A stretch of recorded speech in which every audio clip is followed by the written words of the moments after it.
दोस्तों जय माता दी। मेरा और मेरे यस म्यूजिकल ग्रुप में आप सभी का बहुत बहुत स्वागत है। तो एक मैं बहुत ही प्यारा गीत लेके आई हूँ, जैसा होगा आप लोग कमेंट में ज़रूर बताइएगा। मन करला जनकपुर होई के चली हो, मन करला जनकपुर होई के चली, होई के चली हो, होई के चली, होई के चली हो, होई के चली। मन करला जनकपुर होई के चली हो, मन करला जनकपुर होई के चली।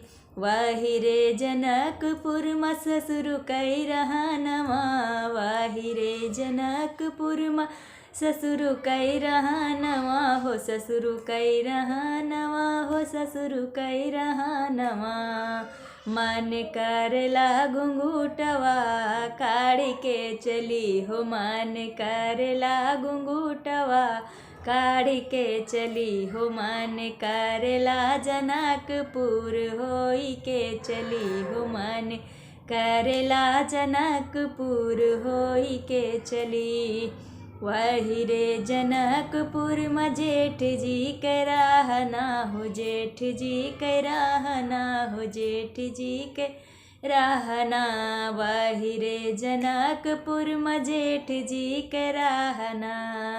मन करला किराहिया बेराई के चली हो, मन करला किराहिया बेराई के चली हो, मन करला जनकपुर होई के चली हो, मन करला जनकपुर होई के चली।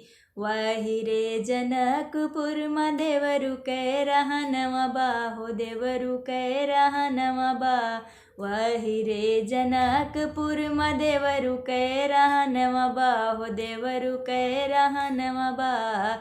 मन करला नजरिया मिलाई के चली हो, मन करला नजरिया मिलाई के चली हो, मन करला जनकपुर होई के चली, होई के चली हे हो, होई के चली, होई के चली हे हो, होई के चली। मन करला जनकपुर होई के चली हो, मन करला जनकपुर होई के चली।